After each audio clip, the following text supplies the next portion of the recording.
Welcome to the Counter Narrative Podcast, a show designed to change the way we talk and think about education.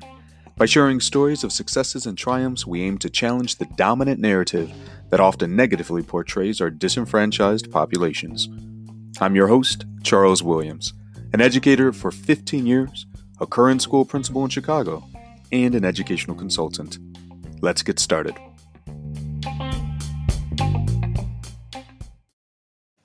If you haven't heard about Anchor, it's the easiest way to make a podcast. Don't believe me? Here's 5 reasons why. First, it's free. Second, there's creation tools that allow you to record and edit your podcast right from your phone or computer. 3, Anchor will distribute your podcast for you, so it can be heard on Spotify, Apple Podcast, and so many more. 4, you can make money from your podcast with no minimum listenership. And 5, it's everything you need to make a podcast, all in one place. Download the free Anchor app or go to anchor.fm to get started.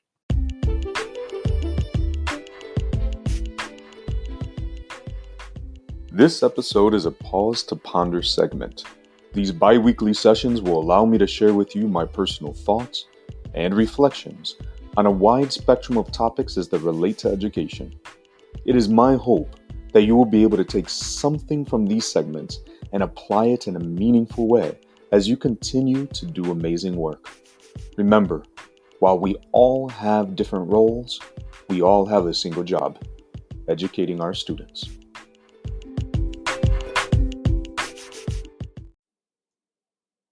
I've spent 15 years as an educational professional, and I cannot recall dedicating time to learning about the role that the brain plays in education. I mean, there were classes about human development and how the brain matured over time. And of course, there were courses about various sections of the brain and how short and long-term memories are processed. But what I recently have come across, and something, to be honest, that fascinates me, is how the brain works to not only process information, but how it responds to external stimuli, and how those two factors have drastic impacts on a child's learning. Let me explain. Now, the first part of this will be a little clinical, so bear with me. While reading Chapter 2 of Zaretta Hammond's book, Culturally Responsive Teaching and the Brain, I was intrigued by the concept of the brain having layers as a result of our human evolution. You see, the first layer consists of the brainstem and the cerebellum. This is referred to as the lizard brain. And that's because those two sections are the only two parts of a reptilian brain. Now, these structures, they don't think. They simply react. They are always on. Think about when you're sleeping. You might wake up because of a loud noise. That's the lizard brain. You don't stop to think about your breathing or digesting or seeing. No, because the lizard brain does all of those things automatically. See, the key to these structures responding to our environment is something called the reticular activating system, also known as the RAS. And what it does is continuously scans our environment for any relevant changes that may signal a potential threat or a reward. Have you ever watched the show Brain Games? One of my favorite parts of that show is when the host would make changes to a person's environment to see if they would notice. For example, he might duck behind a counter to grab a pen and emerge with a different color shirt. Sometimes he might actually have someone else come up entirely. And of course, some people wouldn't notice at all. Others may sense that something was wrong, and even others would call out the change. Because while all of our brains are hardwired to detect changes in our environment, the way our brains have learned to process that information and the sensitivity to those changes vary by our experiences. You see, when our students exist in environments that present frequent threats to their physical, emotional, or even their social well-being, their brains become hyper-tuned to assess shifts in their surroundings. Now, the second layer is one that is only found in mammals. It's the limbic region, also known as the emotional brain. This region's function is to store memories of events that resulted in either positive or negative outcomes. and helps us to determine how to respond in future scenarios. Within this layer exist three structures: the thalamus, the hippocampus, and the amygdala. Now, the thalamus simply sends all incoming information to the respective locations in the brain. It's kind of like the central hub. The hippocampus is responsible for both short term memory or working memory and long term memory. It's important to talk about, and we won't dive into it very much, but that working memory is critical because it's during that time that the brain's actually trying to connect new information with existing knowledge or long term memory to create relevance. If it doesn't stick, it's lost. The third thing is the amygdala. Now, it's responsible for processing fear and is probably going to be one of the most critical components of what we're talking about today. It has the capacity to bypass the thalamus and send a stress hormone called cortisol directly to the lizard brain, resulting in that fight, flight, or freeze response. When this happens, all cognitive functioning stops. No learning, no problem solving, nothing. Now, I want you to think about this for a moment. We already know that many of our students have sensitive reticular activating systems, or the RAS, conditioned over time by consistently experiencing environmental threats. Now, consider that the part of the brain responsible for responding to those threats has the capacity to override the entire brain to respond to even a perceived threat. It should be no surprise then that some of our most at-risk students are those who are prone to entering these uncontrolled learning stopping moments. Now, the third layer, the neocortex region, is home to executive functioning. This is also known as the command center because this is where those higher order thinking and working memory is all managed. Abstract thinking, planning, all of those things. And it is responsible for understanding how learning occurs. But I want us to focus on another brain structure, the nervous system, because all of these different systems work in combination. So the nervous system receives signals from the environment and relays all of that information back to the brain. Working with the RAS and the amygdala, the brain system actually engages in a process known as neuroception, or our safety threat detection system. For this to happen, the nervous system actually is broken down into three branches: the parasympathetic, the sympathetic, and the polyvagal. Now, the parasympathetic system focuses on keeping us relaxed, and it tries to satisfy our basic needs, food, shelter, community, connectedness, those types of things. This system is responsible for releasing endorphins, like dopamine, right? Those feel good things. The sympathetic system focuses on keeping us alert and prepared to respond to those perceived threats. This is the system responsible for releasing adrenaline and cortisol. And the third one, the polyvagal system, focuses on connections or social engagement, if you will. And this system is responsible for releasing oxytocin. So, what does it all mean? What we as educators need to be cognizant of our students' environments. While we can't control every aspect of every day, what we can do is to help create settings that are conducive to learning by minimizing potential perceived threats. For example, we can create classroom settings and school cultures that promote positive relationships among all individuals. And there's a few ways that we can do this. One of the first is to be alert of possible microaggressions. These are subtle and thus often overlooked or even misunderstood. And they are attacks that can be verbal or nonverbal. Without understanding your students and their unique backgrounds, seemingly innocent comments or behaviors can, in reality, be intentionally damaging. Take, for example, the popular term in hip hop, WAP, right? It's a dance. My students would frequently break out in their dance moves while chanting WAP, WAP, WAP, right? Until the day that I explained to them that the word is also a derogatory term for those of Italian descent. Now, we don't have any students who meet that demographic in our school, but I felt it was important for them to understand that their words could be misconstrued, if used in a different environment. Students also have an interesting way of developing nuanced methods of bullying. I recently had a student who enjoyed posting selfies with a very large smile, but she became the target of cyberbullying without us even knowing, the staff. And so we started hearing students say cheese in the building. Initially we chalked it up to kids being kids, right? Just doing some weird colloquialism and, whatever, right? Just kid stuff. But it wasn't until we noticed that our student was visibly upset and we investigated the issue that we realized what was truly happening. See, another method of establishing positive relationships is demystifying the unknown.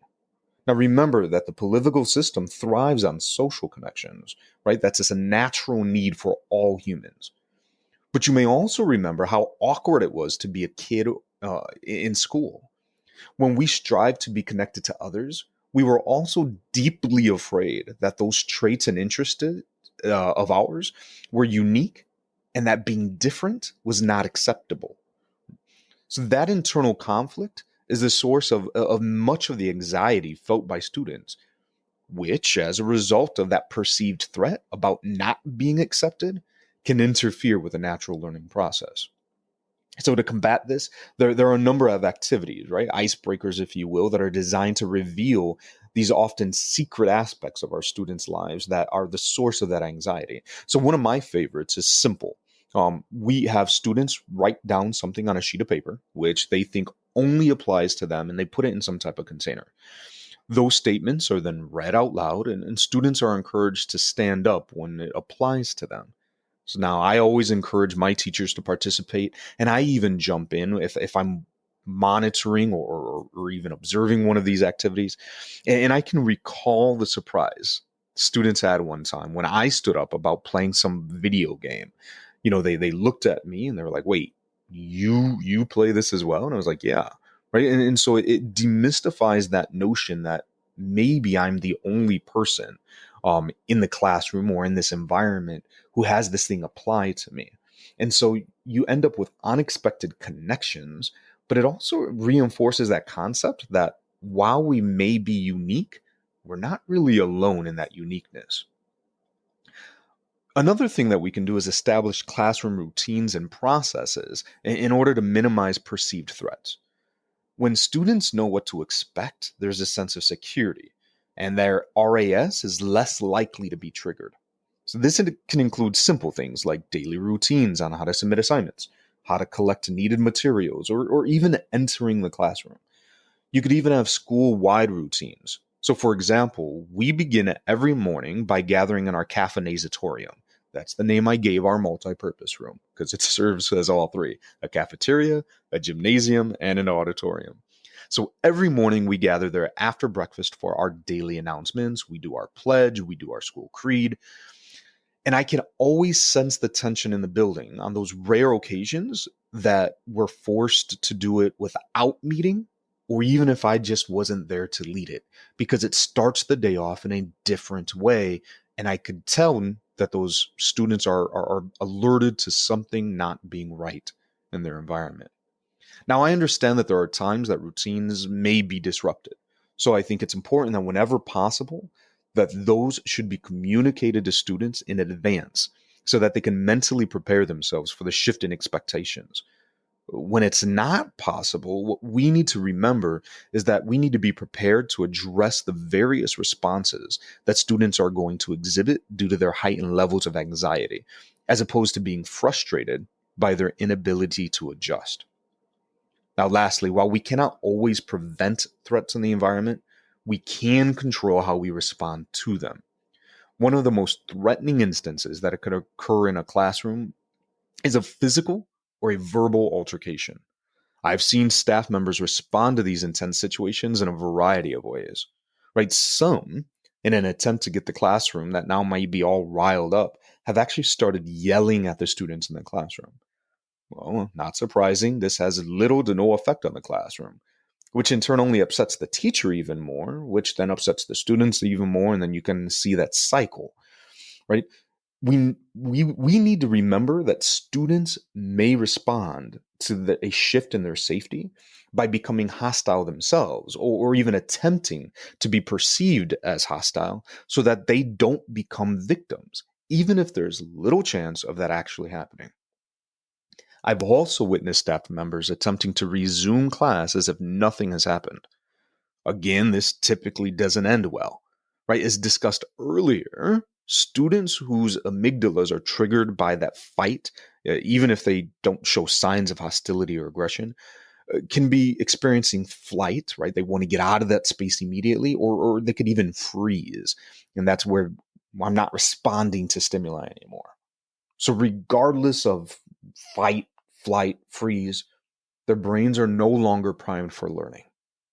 So instead of adding to the stress in the classroom or attempting to ignore the situation, the best response is to address the situation. My preferred method is holding a circle, and it's done wonders for my school. After an altercation in the classroom, students and staff, we all sit down and we share how we're feeling. So I would highly recommend that this is a practice that is conditioned in our students beforehand, so they know how to proceed. But it allows students and staff members to process their emotions and engage in self-regulating practices like breathing exercises. These allow the brain time to realize that the threat has passed, and for the adrenaline and the cortisol to pass through the body system. It's imperative that we, as educators, understand that these basic biological functions are present in all of our students. We must also remember, however, that groups of our students are far more susceptible to these natural responses as a result of frequent exposure to their perceived threats. We commonly refer to this as trauma, right?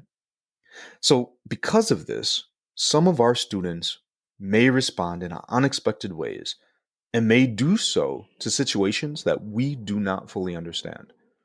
However, by building strong relationships with our students, fostering environments that promote positive interactions, and embedding social emotional practices into our buildings, we can better prepare all of our students for success. This is why I continuously say we must get curious, not furious.